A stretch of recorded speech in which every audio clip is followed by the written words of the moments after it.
In the middle of a violent rainstorm, two teenage boys made a promise to rise together, no matter what. But years later, that same promise would become the chain dragging one of them down and the fuel pushing the other forward. This is a story about hustle, jealousy, betrayal, and the brutal truth about outgrowing the people you love. So fasten your belt and stay focused, because by the end of this video, you'll learn a lot about life, loyalty, and choosing your future, no matter who refuses to move with you. Don't forget to subscribe to Legend Craft Stories for more amazing and life-changing stories.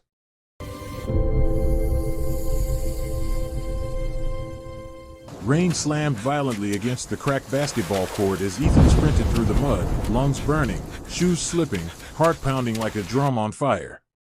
Behind him, Marcus laughed breathlessly, chasing him with wild energy. "Bro, slow down. You're not winning today," he shouted. Ethan didn't stop.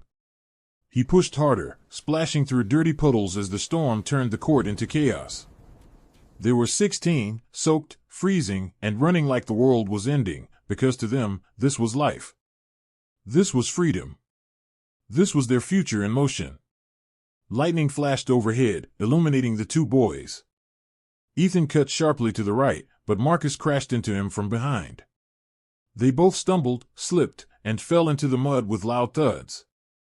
For a second, they just lay there, rain pounding their faces, chests heaving, until Marcus burst into laughter. "I won," Marcus said between gasps. "You fell," Ethan argued. "And I made you fall too, so I still won." Ethan threw a handful of mud at him, and Marcus dodged, laughing harder. Despite everything, their struggling families, their tough neighborhood, their uncertain futures, this friendship made everything feel possible. When they finally got up, exhausted and shivering, they walked home together under the storm with their arms around each other's shoulders. Marcus squeezed Ethan tightly and said, "One day, bro, we're getting out of here. Together. Nobody succeeds alone." Ethan nodded. He believed it because Marcus, despite all his flaws, always spoke with passion. "Yeah," Ethan said softly. "Together." They didn't know then that this promise would become the chain holding one of them back. Years passed, and the differences between them began to show in the smallest ways. At 18, Ethan woke before sunrise every day, his alarm slicing through the dark room. His mother peeked through the cracked door. "You're up again early," she whispered with pride. "Going to the shop?" "Yeah," Ethan replied, tying worn-out shoelaces. "If I help fix phones in the morning, I can still make the afternoon class." His mother touched his shoulder gently. "I'm proud of you, my son." He smiled and grabbed his backpack. He didn't have much, but he had drive. Marcus, on the other hand, slept with his curtains shut tight, blocking out light, responsibility, and reality. He mouthed the same words every morning, "I'll start tomorrow." Tomorrow never seemed to arrive. When Ethan finished work one Saturday, he passed by Marcus's house. He knocked loudly. "Bro. Come on, we're supposed to check out that free tech seminar today." Marcus slowly opened the door, rubbing his eyes. "Ethan, it's Saturday." "Yes, and the seminar is in 1 hour." Marcus yawned exaggeratedly. "I slept late. Just go without me. We planned this for 3 weeks. I'll catch the next one." "You said that the last 2 times," Ethan said, frustration tightening his voice. Marcus leaned against the doorframe and shrugged lazily. "Relax, bro. We're young. There's time."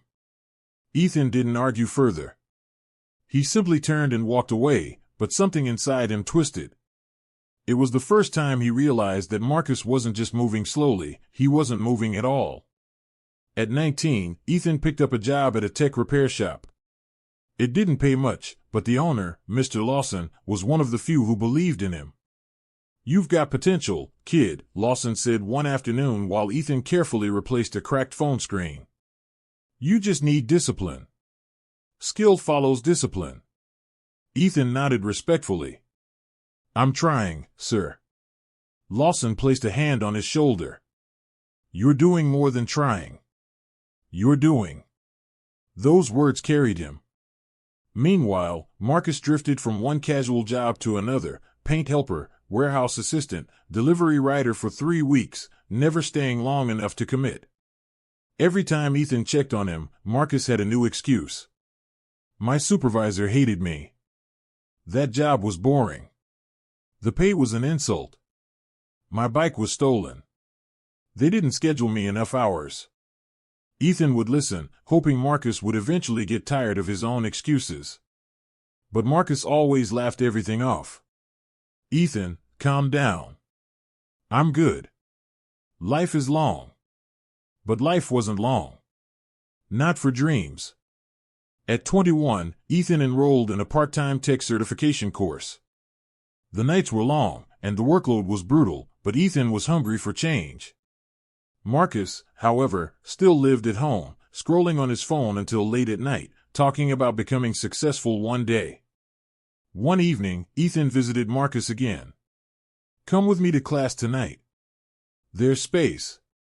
You can just observe. Marcus groaned loudly. Ethan, why are you stressing me? You act like you're my father. I'm trying to help. I didn't ask for help. Ethan exhaled slowly. Bro, we made a promise. Marcus's face softened. Yeah. And we'll make it. But not now. Relax. When the time is right, we'll rise together. But for now, I'm not ready. Those words echoed in Ethan's mind for weeks. At 22, Ethan's life finally started turning. He was offered a junior technician role at a slightly better company. He was still broke, still learning, still struggling, but he was climbing. His nights were filled with studying, his mornings with work, and his days with quiet hope. Marcus, however, stayed frozen in the same life. He still depended on his parents. He still avoided responsibility. He still lived on later. One night, Ethan visited him again, desperate to pull Marcus forward. Bro, please listen. I found an entry-level tech job opening. I already recommended you. They said just come for assessment. Marcus didn't even look up from his game controller. Assessment? Nah.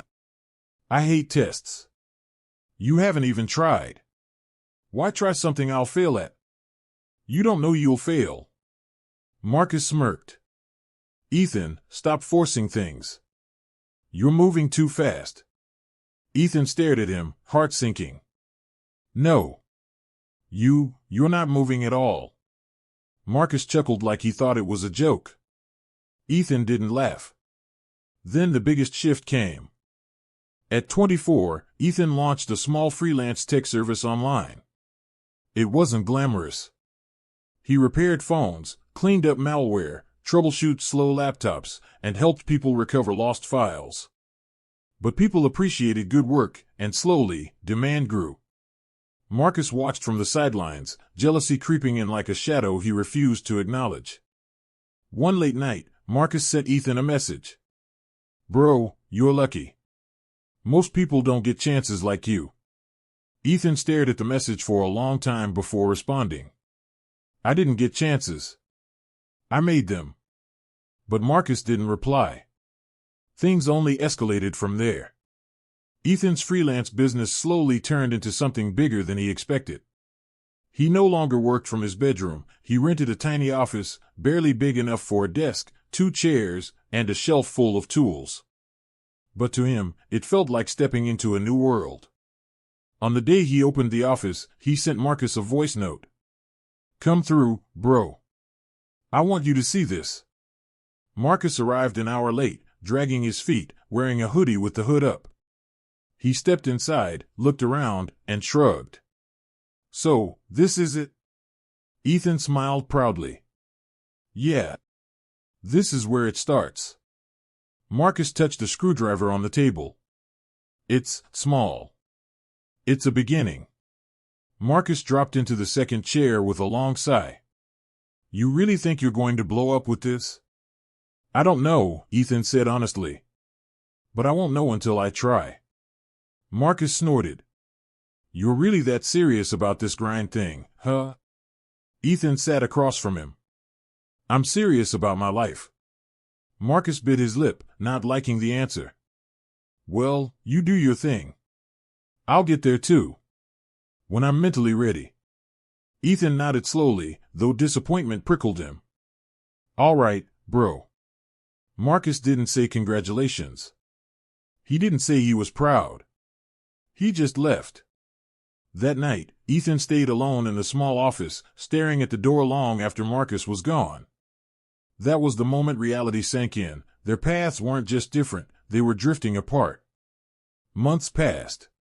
Ethan grew busier. Clients recommended more clients. His weekends filled with repairs, installations, and consultations. He was tired, yes, but deeply fulfilled. Marcus, meanwhile, had fallen into an even deeper pit of inaction. His parents complained daily about his laziness. His father shouted at him about being a grown man who contributed nothing. His mother cried quietly when she thought he wasn't listening. But Marcus always had an excuse. I'm stressed. I'm overwhelmed. I'm waiting for the right chance. When Ethan blows up, he'll put me on. Ethan had heard that last line too many times. One afternoon, Marcus called. His voice had a strange urgency. Ethan. Can you come over? Ethan rushed over, thinking something was wrong. Marcus sat in his living room, head in his hands. What happened? Ethan asked. My dad kicked me out, Marcus said without looking up. He says I'm a burden. Ethan sat beside him. Bro. I'm sorry. Marcus finally looked at him with red eyes. Can I stay with you for a while? Ethan nodded instantly. Of course. Marcus moved into Ethan's apartment the next day, and for the first week, Ethan didn't complain. He hoped the change of environment would push Marcus into action. But Marcus did what Marcus always did, sleeping late, watching movies, scrolling endlessly on his phone. Ethan tried to be patient, but tension grew like a weight in the room. One morning, Ethan woke early for work. Marcus was still asleep on the couch, the apartment a mess of empty ramen cups, drink cans, and clothes. Ethan quietly cleaned, thinking of how differently their lives were moving. When Marcus finally woke around noon, he stretched and yawned loudly. Bro, you woke up too early, he said casually. I always wake up early, Ethan replied. Work. Marcus scratched his head. Yeah. I'll start doing something soon. I'm just not in the right headspace. Ethan had heard it too many times. Marcus, you've been saying that for years. Marcus frowned. Why are you talking like that? I'm going through stuff. We're all going through stuff. You don't get it, Marcus said sharply. You had support. You had motivation. I had nothing. Ethan blinked. I begged you to join me. For years. You always said later. Marcus didn't answer. He just lay back down and covered his face with a pillow. Ethan let it go. For now. 3 months later, Ethan landed a big client contract, his first corporate deal. It meant real money. Real recognition. Real growth. He was ecstatic. He ran home, hoping Marcus would share the excitement. But when he entered the apartment, Marcus was asleep on the couch again. Bro. Ethan said, shaking him. Wake up, I have news. Marcus groaned. Is it important? Yes. I just secured my first big company contract. Marcus blinked slowly. Oh, cool. That's all? Marcus sat up. Why do you always expect me to jump up and down for you? You're building your life. I'm dealing with mine. Don't pressure me. Ethan stepped back, stunned. Marcus. I thought we supported each other. Marcus stared at him with tired, irritated eyes. You're always ahead, Ethan. Always running. It's like you don't even think about me. Ethan's voice tightened. I invited you to run with me. And I said I wasn't ready. So when will you be? When I feel like it. Ethan's chest tightened. Life doesn't wait for feelings. Marcus stood angrily. Easy for you to say. Everything's working out for you. You're moving forward, meeting people, making money, building a name. And I'm here stuck, because you forgot me. Ethan froze. Forgot you? Marcus pointed at him accusingly. Yeah. You left me behind. The room fell silent. Ethan stared at him for a long moment, his voice breaking with disbelief. Marcus, you really think I left you behind? Yes. Marcus shouted. What else am I supposed to think? You're rising and I'm. You're staying still, Ethan whispered. Marcus stopped talking. Ethan's voice grew steadier, heavier. I didn't leave you behind. You stayed behind. Marcus flinched like the words were a punch. Ethan continued, voice trembling with frustration and sadness. Every opportunity one ran after, I begged you to come. Every seminar I invited you to, you slept through. Every job I recommended, you refused. Every chance to grow, you turned down. Not once did you try. Not once did you move. Not once did you take a step. Marcus swallowed hard, eyes glossy. Ethan placed a hand on his chest. I didn't leave you. I was running toward something. You were standing still. Marcus looked away, jaw clenched. Ethan stepped closer. You waited for me to carry you. But I couldn't live your life for you. Marcus finally whispered, voice raw, so what now? Ethan took a deep breath. Now? You decide. Not me. That night, Marcus lay awake for hours, staring at the ceiling. Ethan's words replayed in his head like a drumbeat he couldn't silence. I didn't leave you behind. You stayed behind. For the first time in years, the words actually hurt. Marcus woke the next morning with a heaviness in his chest that felt different from the usual laziness. It wasn't fatigue. It wasn't boredom. It wasn't the comfortable numbness he hid behind for years. It was something sharper, something that pressed into him like reality finally asking for attention.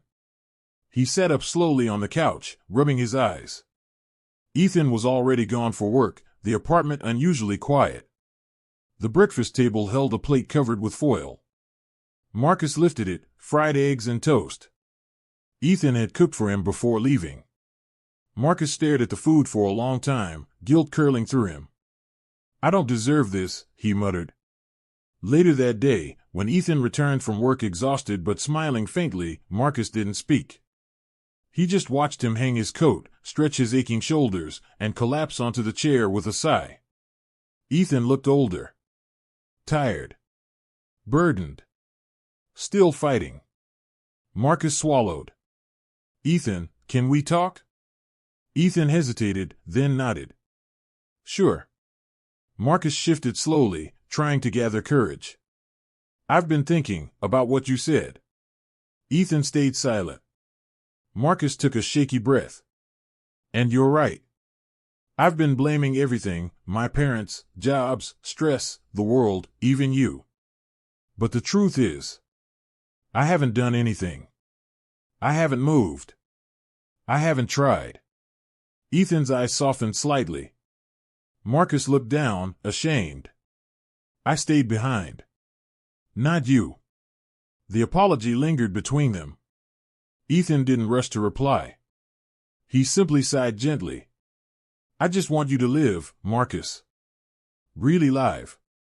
Not wait for life to happen. Marcus nodded repeatedly, eyes burning. I want that too. But wanting wasn't enough. Ethan had learned that long ago. The next day, Marcus woke early, earlier than he had in years. Ethan was shocked to find him dressed, showered, and sitting at the kitchen table sipping tea.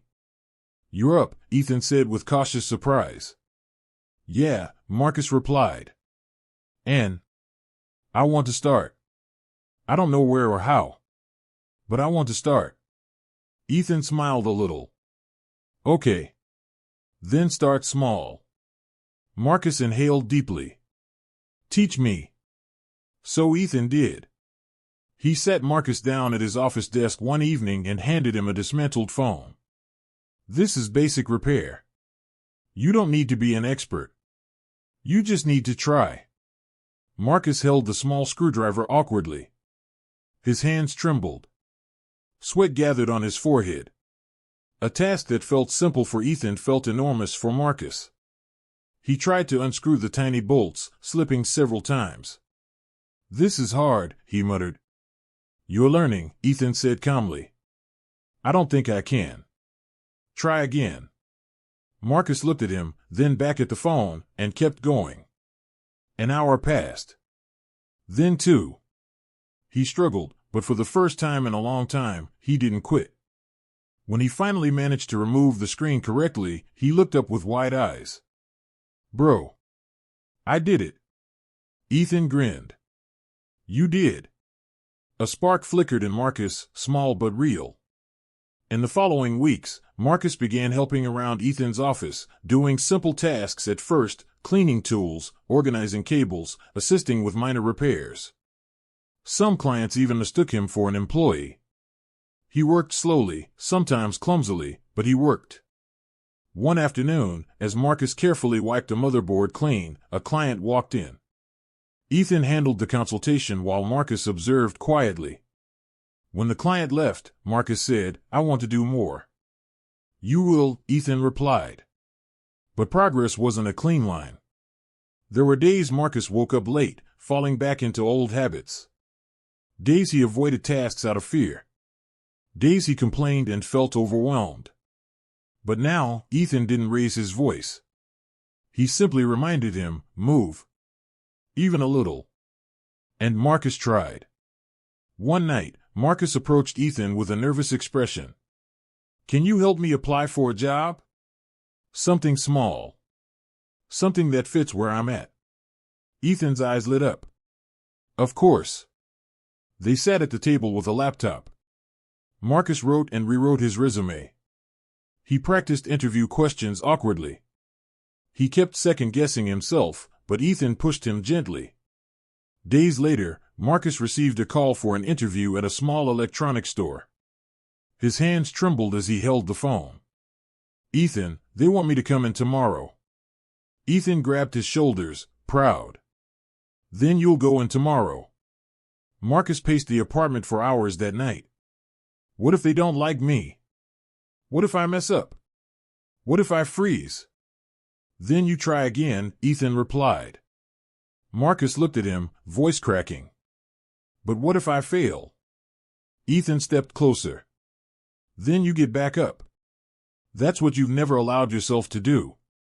The next morning, Marcus dressed neatly, button-up shirt. Clean jeans. Combed hair. For the first time in ages, he looked like someone who wanted something. When he came out of the bathroom, Ethan gave him a proud nod. You look ready. Marcus exhaled shakily. I'm scared. That's good, Ethan said. It means you care. Marcus left for the interview with trembling legs. He took the bus alone, staring out the window, repeating Ethan's words in his head. Move. Even a little. The interview didn't go perfectly. He stuttered several times. He forgot a technical term. But he was honest. He admitted he was rebuilding his life. He showed willingness. He didn't pretend to be something he wasn't. When he returned home, Ethan asked, How did it go? Marcus shrugged nervously. I don't know, but I showed up. Ethan smiled. That matters more than anything. 2 days later, Marcus received the call. Bro, he whispered, tears forming. I got the job. Ethan jumped from his chair, pulling him into a tight hug. Marcus cried openly, years of frustration melting out of him. I'm proud of you, Ethan whispered. Marcus nodded into his shoulder. Thank you for not giving up on me. Ethan shook his head. No. You did this. You moved. In the weeks that followed, Marcus's life shifted. He woke early. He saved money. He slowly earned trust at his new workplace. He wasn't perfect, he still struggled, still doubted, still had days of weakness, but he didn't quit. One evening, months later, Marcus invited Ethan to the electronics store. He proudly showed him the repair counter he now managed. "Look," he said with a grin, "I'm finally moving." Ethan saw the confidence in his eyes, the spark that had been missing for years. For the first time, Marcus wasn't waiting to be pulled forward, he was pulling himself. They sat outside afterward, drinking bottled sodas. Marcus looked at Ethan seriously. "Bro, I need to say something." "What's that?" Ethan asked. Marcus's voice softened. "I used to think you left me. I used to think life was unfair. I used to think everything was against me. But the truth is, I was against myself." Ethan nodded quietly. "And I'm done waiting," Marcus continued.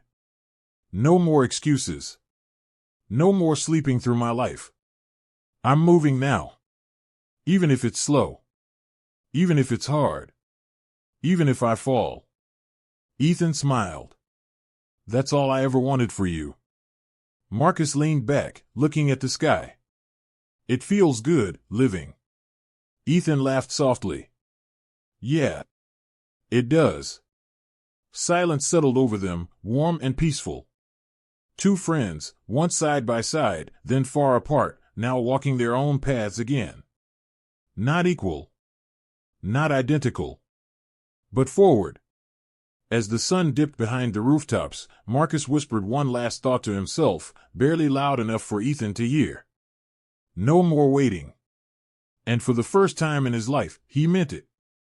Remember, no one is coming to save you. Life rewards those who move, not those who wait.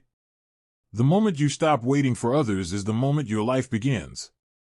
If this story inspired you, like the video, subscribe and share your thoughts in the comments. We read every one.